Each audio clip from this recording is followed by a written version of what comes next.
Hello friends, आप सभी का स्वागत है हमारे चैनल में। इस वीडियो में हम CBCS सिस्टम में डिफरेंट प्रोग्राम्स के लिए सेमेस्टर वाइज कोर्स डिस्ट्रीब्यूशन को देखेंगे और जानने की कोशिश करेंगे कि किसी UG प्रोग्राम में आपको एग्जैक्टली सेमेस्टर वाइज कौन कौन से कोर्सेज पढ़ने होते हैं।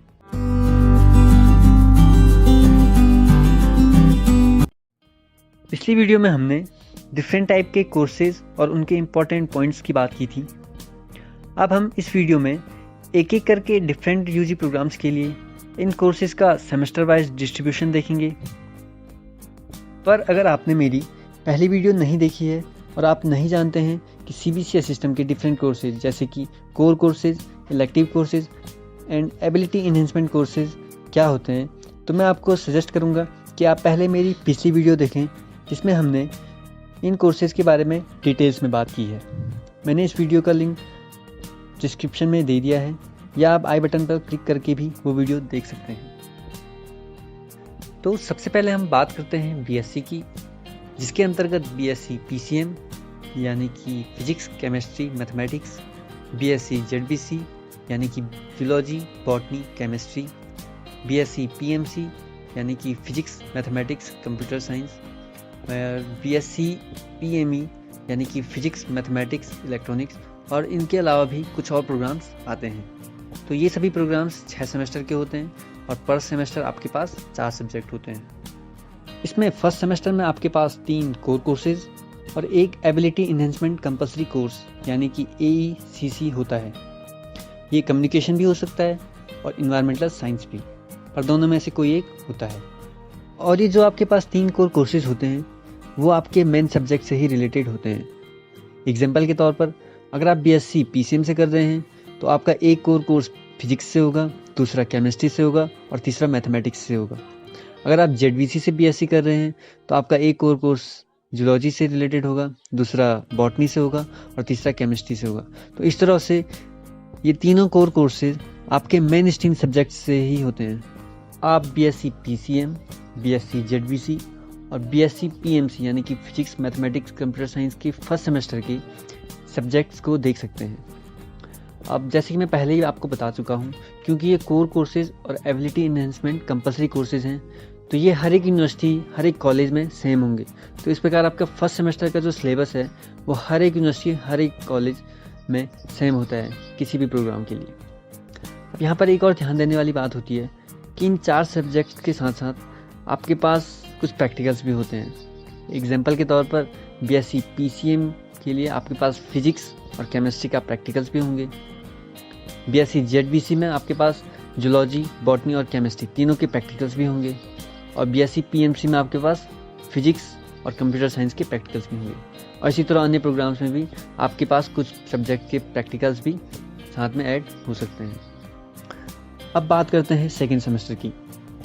तो इसमें भी आपके पास फर्स्ट सेमेस्टर की तरह 3 कोर कोर्सेज जो कि आपके मेन सब्जेक्ट्स के ही होते हैं और एक एबिलिटी इन्हेंसमेंट कंपल्सरी कोर्स होता है। अब अगर आपने फर्स्ट सेमेस्टर में कम्युनिकेशन पढ़ा है तो आपको सेकंड सेमेस्टर में इन्वायरमेंटल साइंस पढ़ना होता है, और अगर आपने फर्स्ट सेमेस्टर में इन्वायरमेंटल साइंस पढ़ा हो तो आपको सेकंड सेमेस्टर में कम्युनिकेशन पढ़ना होता है।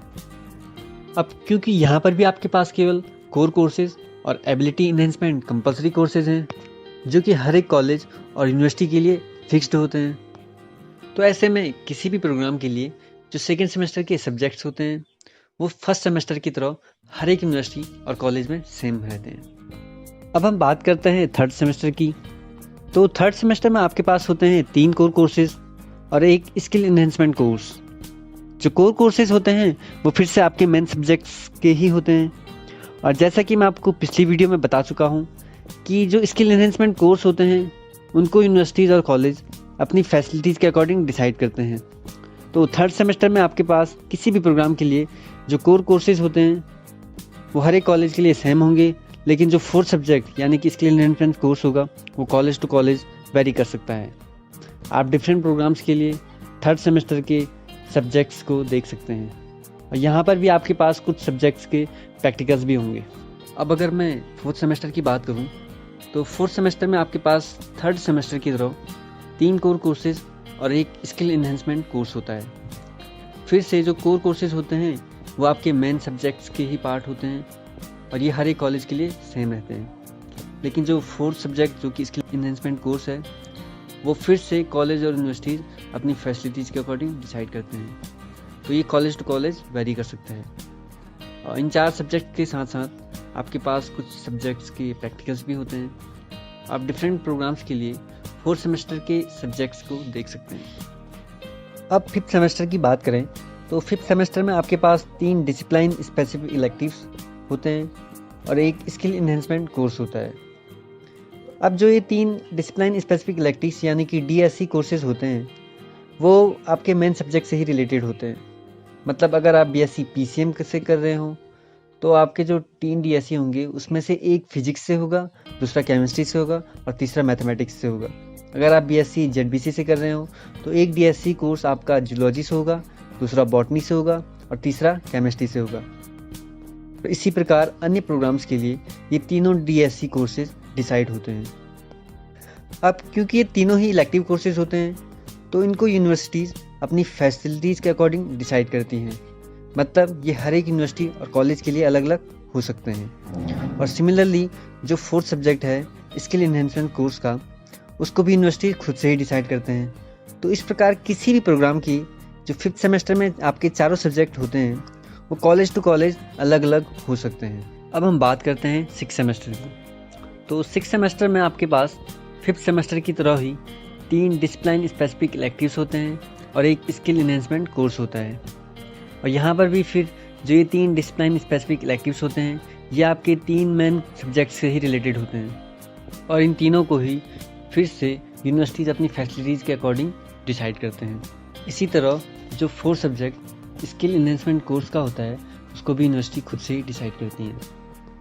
तो किसी भी प्रोग्राम के लिए जो 6th सेमेस्टर के चारों सब्जेक्ट होते हैं वो 5th सेमेस्टर की तरह ही कॉलेज टू कॉलेज वेरी कर सकते हैं। इस प्रकार हमने BSc प्रोग्राम के सेमेस्टर वाइज कोर्स डिस्ट्रीब्यूशन को देखा।